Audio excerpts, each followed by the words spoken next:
अभी हमने तृतीय दिन की कथा में श्रवण किया था ना कि भगवान हिरण्याक्ष का उद्धार कर देते हैं। तो जैसे ही हिरण्याक्ष का उद्धार किया तो इसका भाई है हिरण्यकश्यपु। इसने कहा कि मैं उस श्रीमन नारायण से बदला तो लेकर ही रहूंगा। उसने मेरे भाई का वध किया, जाकर के तपस्या करने लग गया। 100 साल तक बहुत भयंकर तपस्या की। ऊर्ध्व बाहु नभो दृष्टिर, एक पांव के अंगूठे पर खड़ा है और सूर्य की तरफ ऊपर की ओर देख रहा है 100 वर्षों तक। इतनी तपस्या किया कि इसकी जो शरीर था ना उसको दीमक खा गई, कुछ नहीं बचा, केवल आत्मा बची। ब्रह्मा जी प्रसन्न हो गए। ब्रह्मा जी ने कहा वरदान मांगो। इसने कहा ब्रह्मा जी से मुझे अमर कर दीजिए। ब्रह्मा जी ने कहा भैया अमर तो हम खुद नहीं हैं, और जो हम खुद ही नहीं हैं तो तुम्हें अमर कैसे करें, क्योंकि जो इस संसार में आया है उसे एक दिन जाना है, ये परम सत्य है। सुख पाता रहा जो सदा जग में, उसे अंत समय दुख पाना पड़ा। पछताया नहीं जो कभी भी कहीं, उसे अंत समय पछताना पड़ा। कोई फूल न बाग में ऐसा खिला, खिल कर नज से मुरझाना पड़ा। और विधि का ये अटल विधान रहा, जिसे आना पड़ा उसे जाना पड़ा। इस संसार है संसरति गच्छति इति संसारा, हर पल सरकते जा रहा है, सबको जाना है। आया है सो जाएगा राजा रंग के फकीर, कोई सिंहासन चढ़ चला, कोई बंधा जात जंजीर। कोई तो सिंहासन पे चढ़ चला, लेकिन कोई संसार में बंधा हुआ गया। हिरण्यकश्यपु ने कहा कि ऐसी बात है। अब तो हिरण्यकश्यपु ने वरदानों की लाइनें लगा दी। नांतर बहिर्दिवानक्त मन्यस्यादपि चायुधये, न भूमौ नाम्बरे मृत्यु, न नरै न मृगैरपि। न ऊपर न धरती में मरूं, न आकाश में मरूं, न देवता से मरूं, न दानव में मरूं, न दिन में मरूं, न रात में मरूं, न दैत्य से मरूं, न देवता से मरूं, न जानवर से मरूं, न मनुष्य से मरूं, इन 12 महीनों में न मरूं। ब्रह्मा जी ने सोचा इतने वरदान मांग लिए, लेकिन सच में आज तक हिरण्यकश्यपु की तरह किसी ने तपस्या भी नहीं की। ब्रह्मा जी ने वरदान दे दिए। और कल भी बताया था ना कि यौवनम धन संपत्ति प्रभुत्वाम विवेकता, एकैकमप्यनर्थाय किमु यत्र चतुष्टयम्। यौवन धन संपत्ति पद, जब व्यक्ति के पास पद का नशा आता है वो सब कुछ भूल जाता है। तो हिरण्यकश्यपु के पास जैसे ही वरदान आए, इसने सबसे पहले स्वर्ग पर आक्रमण कर दिया। कहीं पर यज्ञ ना होने दे, कहीं पर तप ना होने दे।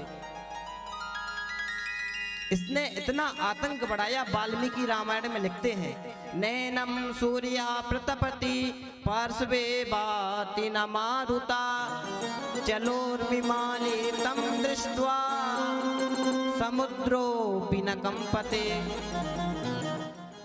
इसके भय से तीनों लोकों के देवता थर-थर कांपते थे। इसने वरुण, जो वरुण देव हैं, उनको अपने घर में पानी भरने वाला बना दिया। जो वायुदेव हैं वो इसके सिंहासन पर पंखा करते। जब इस प्रकार से देवताओं की स्थिति हो गई महाराज, देवता भगवान की शरण में गए और बोले दयानिधि अब तो लो अवतार। भगवान बोले अभी अब हमारे अवतार का समय नहीं आया। जब इसके यहाँ मेरा पुत्र भक्त प्रहलाद इसका पुत्र होगा तब मैं इसके उद्धार करने के लिए आऊंगा। कालांतर में समय बीतता है, कयादू के गर्भ से 4 पुत्रों का जन्म हुआ, जिसमें सबसे छोटे पुत्र है महाराज प्रहलाद। इनके जन्म से ही इन्हें एक ग्रह लगा हुआ है, कृष्ण ग्रह गृहीत आत्मा। और प्यारे जो नवग्रह होते हैं, नवग्रह आपको लग जाए तो ब्राह्मण जप करके आपका उद्धार कर देंगे, लेकिन जब आपको कृष्ण रूपी ग्रह लग जाए ना तो आपका कोई उद्धार नहीं कर सकता, फिर तो आपका पहले ही उद्धार हो जाएगा।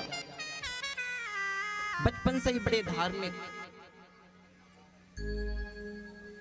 जब जैसे ही बड़े हुए तो गुरुकुल में शिक्षा लेने के लिए भेज देते हैं। विद्या अध्ययन होता है, दीपावली की छुट्टी होती है, अवकाश होता है, घर पे आते हैं। माता बड़े सुंदर वस्त्रों को पहना करके पिता के पास भेज देती है।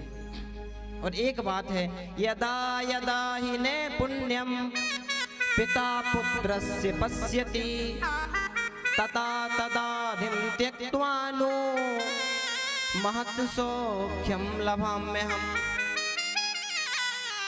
जब जब एक पिता अपने कुशल पुत्र और एक गुरु अपने कुशल शिष्य को देखता है, वो अपने सारे संसार की आदि व्याधि को भूल करके बड़े आनंद का अनुभव करता है।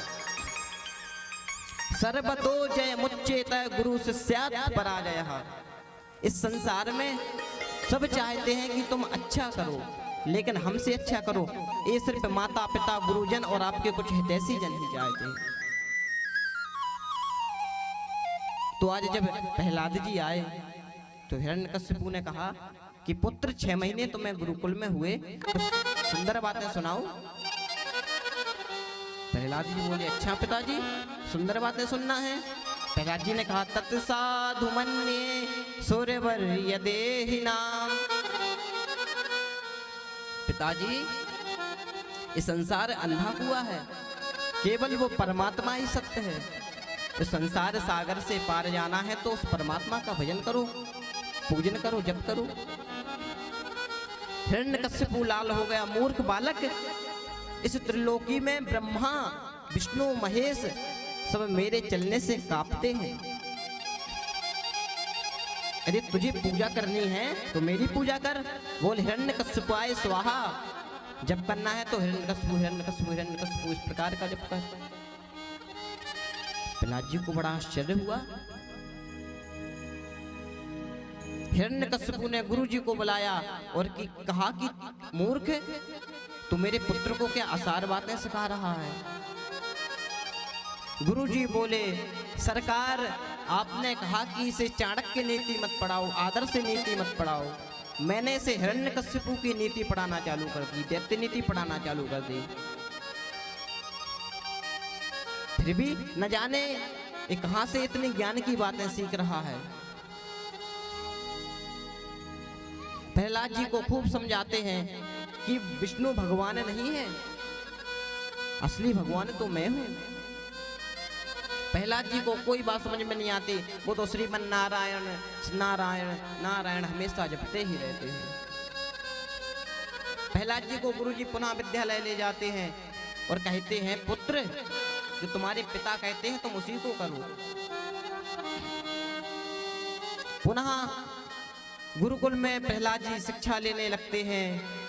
ग्रीष्मकालीन अवकाश होता है, गर्मियों की छुट्टी होती है। घर आते हैं और पुनः हिरण्यकश्यपु वही प्रश्न करता है, कोई अच्छी बात सुनाओ। प्रहलाद जी सोच रहे हैं कि हमेशा पूछता तो अच्छी बात है, लेकिन सुनना सबसे घटिया बात चाहता है। आज प्रहलाद जी ने 9 प्रकार की भक्ति बताई है। श्रवणम कीर्तनम विष्णु स्मरणम पाद सेवनम अर्चनम वंदनम दास्यम सख्यमात्म निवेदनम। कि भगवान की 9 प्रकार की भक्ति है। जैसे ही हिरण्यकश्यपु ने ये सुना, प्रहलाद को उठाया और फेंक दिया। गुरु जी को बुलाया, गुरु जी के गले पर तलवार रखी और कहता है, मूर्ख ब्राह्मण, तू मेरे बालक को आसार बातें सिखा रहा है, तो कुल में भेद पैदा करना चाहता है। गुरु जी ने कहा कि दोनों छोरन की कसम सरकार, न मत प्रणीतम न परा प्रणीतम, ना मैंने पढ़ाया न मेरे किसी गुरुकुल वाले ने पढ़ाया। सरकार मुझे तो लगता है कि गर्भ से ही सीखा सिखाया हुआ आया है। प्रहलाद जी हमेशा नाम जप करते रहते हैं, हरि शरणम हरि शरणम। प्रहलाद जी को हिरण्यकश्यपु ने न जाने कितनी बार मारने का प्रयास करवाया। सैनिकों से कह दिया जाओ इसे कारागार में बंद कर दो, लेकिन वो नाम नहीं बोलते। श्रीमन नारायण नारायण नारायण, ओ श्रीमन नारायण नारायण नारायण, श्रीमन नारायण नारायण नारायण, श्रीमन नारायण नारायण नारायण, श्रीमन नारायण नारायण नारायण, श्रीमन नारायण नारायण नारायण, ओ श्रीमन नारायण नारायण नारायण, श्रीमन नारायण नारायण नारायण, श्रीमन नारायण नारायण नारायण, श्रीमन नारायण नारायण नारायण।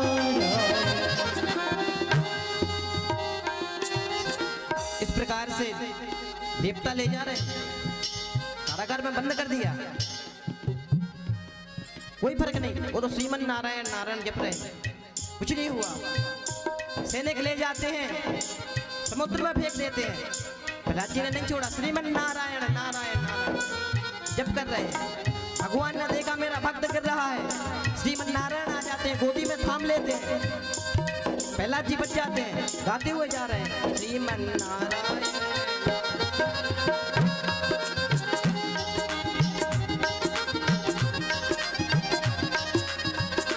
श्रीमन नारायण नारायण नारायण, श्रीमन नारायण नारायण नारायण, श्रीमन नारायण नारायण नारायण, श्रीमन नारायण नारायण नारायण, श्रीमन नारायण नारायण नारायण, श्रीमन नारायण नारायण नारायण।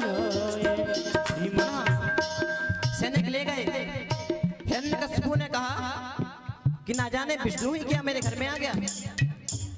ले जाते हैं, फिर पहाड़ से फेंक देते हैं, कुछ नहीं हुआ। वो तो जप रहे हैं श्रीमन नारायण।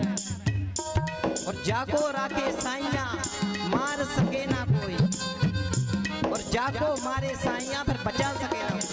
जिसको ऊपर वाला बचाता है उसे कोई मार नहीं सकता, और जिसे ऊपर वाला मारना चाहे उसे कोई बचा भी नहीं सकता। प्रहलाद को ले जाते हैं, अनेक प्रयास किए, गिरी से गिराया, पर्वतों से गिराया, जल में डुबाया, सांपों से कटवाया, कुछ नहीं हुआ। क्यों? तो जप रहे श्रीमन नारायण। प्रहलाद जी ने कह दिया मुझे चिंता नहीं अपनी, तुझे चिंता हमारी है। क्यों?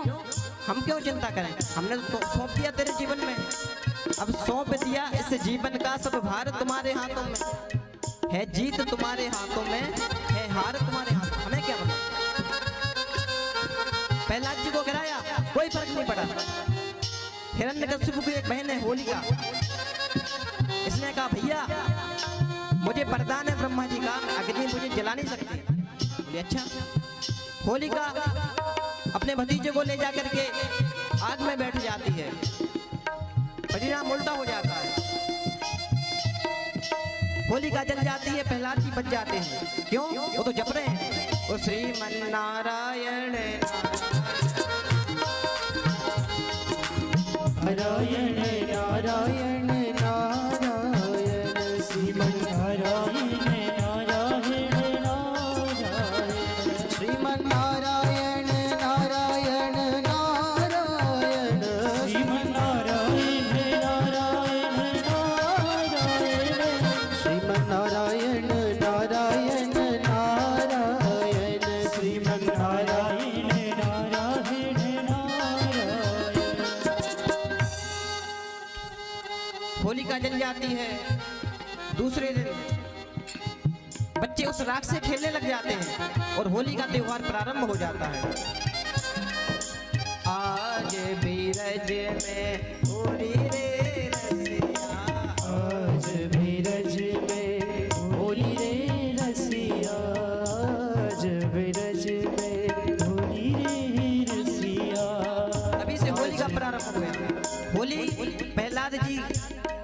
आग में बैठते हैं, होलिका जल जाती है, प्रहलाद जी बच जाते हैं। सत्य की जीत होती है, असत्य की पराजय होती है। तभी से होली का त्योहार प्रारंभ हुआ। हिरण्यकशिपु ने माथा पकड़ा कि नारायण ही मेरे यहाँ पर अवतार लेकर के आ गया क्या? गुरुजी ने कहा कोई बात नहीं, आप हमें एक मौका और दीजिए, हम जाएंगे और प्रहलाद को समझाएंगे। गुरुजी पुनः प्रहलाद जी को गुरुकुल ले आते हैं और कहते हैं कि पुत्र तुझे ये सिखाता कौन है? प्रहलाद जी बोले गुरुदेव, सीखना तो संसार की बातें पड़ती हैं, भगवान की लीलाएं और कथाएं तो इतनी मधुर हैं कि वो अपने आप भक्त को भगवान की ओर खींची ले जाती हैं। प्रहलाद जी को समझाते हैं, प्रहलाद जी को समझ में नहीं आया। एक दिन गुरुजी को जाना था बाजार सब्जी लेने के लिए। गुरुजी ने कहा कि प्रहलाद, मुझे इस विद्यालय में सबसे समझदार तू ही लगता है, इसलिए मैं बाजार जाता हूं, तब तक तुम विद्यालय के सभी छात्रों को देखना।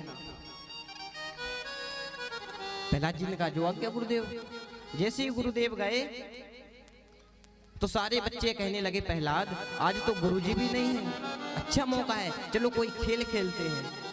प्रहलाद जी ने कहा कि आज हम तुम्हें संसार का ऐसा खेल खिलाएंगे जो किसी मित्र ने किसी मित्र को आज तक नहीं खिलाया होगा। सब लोग बैठो, मैं तुम्हें कुछ बताता हूं। प्रहलाद जी ने कहा कि जो मानव देह है ये भोगों को भोगने के लिए नहीं बल्कि उस परमात्मा के भजन के लिए मिला है। व्यक्ति इसी प्रकार से जीवन गुजार देता है, पुनः मर जाता है और पुनः इस संसार में आना पड़ता है। बाल अवस्था खेलने में गुजार देता है, जवानी कमाने में गुजार देता है, और जब बुढ़ा वृद्धापन आता है तो भजन होता नहीं। 20 वर्ष बचपन गए, 20 गए सुख भोग, 20 वर्ष चिंता बनी, बाकी निद्रा सोए। उस परमात्मा के लिए जाना है। ये संसार हमारा मायका है, वो परमात्मा हमारा ससुराल है। जिस प्रकार से एक बाप अपनी पुत्री को ससुराल भेजने के लिए प्रबंध करता है, उसी प्रकार हमें भी प्रबंध करना चाहिए। हमें भी इस घर के आगे भी हमारा एक घर है, परमात्मा का घर, वो हमारा ससुराल है। तो हम उस ससुराल में बिना दाग लगे हुए चले जाएं। प्रहलाद जी कहते हैं कि भगवान ही सत्य है, भगवान के अलावा इस संसार में किसी का कोई नहीं है। तुम जिस पर विश्वास करोगे वही तुम्हें दगा देगा, क्योंकि आजकल के लोगों की स्थिति बड़ी खतरनाक है महाराज। आदमी का नहीं कोई नामो निशान, विषधरों की नगरिया में बसते हैं हम। संस्कारों का है कुछ गजब सिलसिला, आज तन एक दूजे का दसते हैं हम। डोलते हैं सड़क पे छलावे यहाँ, दोस्ती के भी झूठे हैं वादे यहाँ।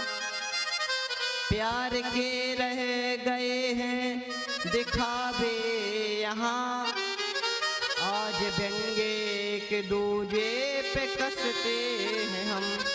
विषधरों की नगरिया में बसते हैं हम। हो मित्र कहते हैं एक तू जो मिला सारी दुनिया मिली, एक तू जो मिला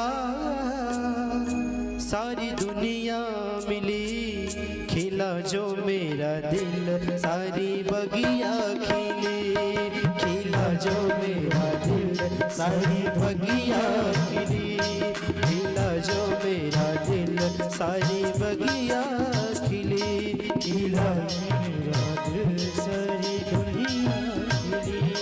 एक तू जो मिला सारी दुनिया मिली, एक तू जो मिला सारी दुनिया मिली, खिला जो मेरा दिल सारी बगिया खिली, खिला जो मेरा दिल सारी दुनिया खिली।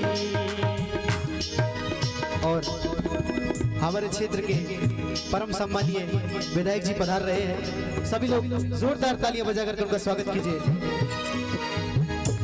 एक तू जो मिला सारी दुनिया मिली, एक तू जो मिला सारी दुनिया मिली, खिला जो मेरा दिल सारी बगिया खिली, खिला जो मेरा दिल सारी बगिया खिली।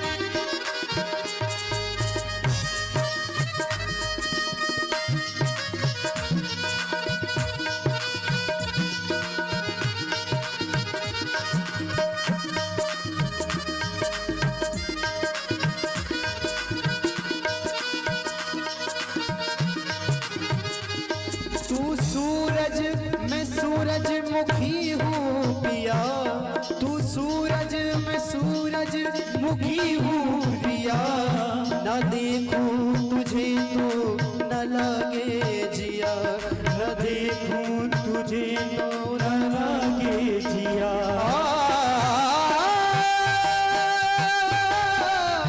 मेरे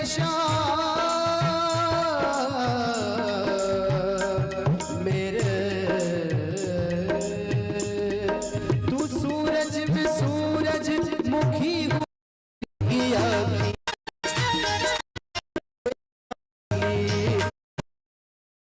एक बात है, पहले हमारे भारत में दो गद्दियां हुआ करती थी, एक राजगद्दी एक व्यास गद्दी। यदि व्यास गद्दी पर महाराज वशिष्ठ जी महाराज विराजमान है तो राजगद्दी पर श्री राम जी महाराज विराजमान है। यदि व्यास गद्दी पर श्री गर्गाचार्य जी महाराज विराजमान है तो राजगद्दी पर श्री कृष्णचंद्र जी विराजमान है। लेकिन आज व्यास गद्दी और रास गद्दी दोनों की कोई कीमत नहीं रह गई, सब अपने अपने में मस्त हैं। लेकिन पधारे हुए हमारे विधायक जी बहुत बहुत आशीर्वाद। यद्यपि यदि राजनीति धर्म से जुड़ी हुई हो तो दोनों का कल्याण होता है। आप कथा में पधारे, बहुत बहुत व्यास मंच से आशीर्वाद, भगवान की मंगलमयी कृपा आपके ऊपर बनी रहे, ऐसी राधा रानी से प्रार्थना करते हैं। तो हम कथा में श्रवण कर रहे थे कि महाराज प्रहलाद अपने मित्रों को बता रहे हैं कि उस परमात्मा का भजन करो। मित्रों ने पूछा, प्रहलाद हमारे गुरुकुल में तो दैत्य नीति सिखाई जाती है, ये तुम्हें धर्म नीति किसने बताई? ये ज्ञान तुझे देता कौन है? प्रहलाद जी बताते हैं कि मेरे जो असली गुरु हैं वो श्री नारद जी महाराज हैं। जिस समय मेरे पिताजी तपस्या कर रहे थे और इंद्र मेरी माता कयाधु का हरण करके ले जा रहा था, तब श्री नारद जी महाराज ने उन्हें समझाया कि इसके गर्भ से भगवान का बड़ा भक्त प्रहलाद पुत्र उत्पन्न होगा। तब श्री नारद जी महाराज ने मेरी माता को बड़े सुंदर उपदेश दिए थे। मेरी माता तो नारी स्वभाव के कारण भूल गई, लेकिन वो मुझे भी आज भी स्मरण है। प्रहलाद जी कहते हैं कि मित्रों तुम भी खूब झूमा करो, खूब नाचा करो, खूब भजन किया करो। प्रहलाद जी के मित्र कहने लगे कि मित्र मुझे तेरे पिता हिरण्यकश्यपु से बड़ा भय लगता है। बोले अच्छा, मेरे पिता से भय लगता है लेकिन वो परम पिता परमात्मा, उससे भय नहीं लगता।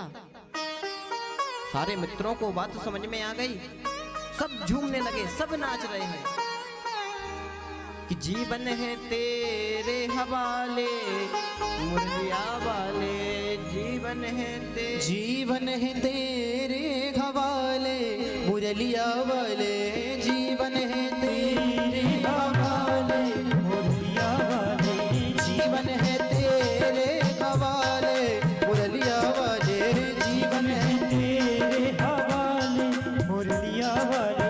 इस प्रकार से सब झूम रहे हैं, सब नाच रहे हैं। इतने में गुरुदेव आ जाते हैं। गुरुजी ने देखा, अरे आज तक जो दैत्य निधि पढ़ते थे, जो भगवान का भजन नहीं करते थे, वो सब नाच रहे हैं। ये अच्छा, हिरण्यकशिपु के पास जाता है, तुरंत कहते हैं अरे सरकार गजब हो गया, तुम्हारे पुत्र ने विद्यालय के सारे बालकों को बिगाड़ दिया। ये अच्छा, हिरण्यकशिपु जाता है और भजन चल रहा है। सारे भजन क्या कर रहे हैं? जीवन है, जीवन है, जीवन है तेरे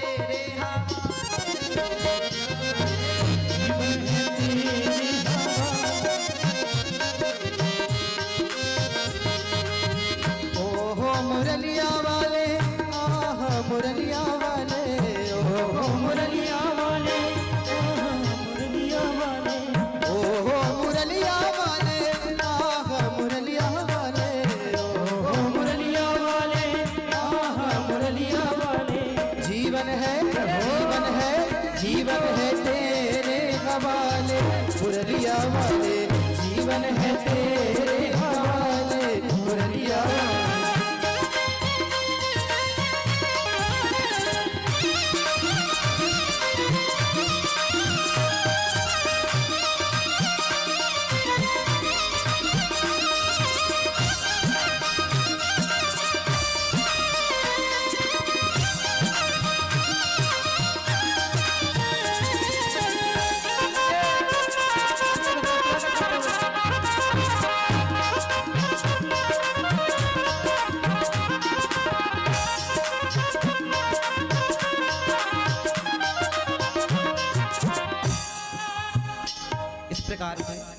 जैसे हिरण्यकशिपु ने देखा कि सारे हॉल में संकीर्तन चल रहा है, एक आवाज लगाई, सारे विद्यार्थी शांत हो गए और कहा कि दुष्ट बालक, तू किसके ऊपर गर्जता है, तुझे किसका अभिमान है?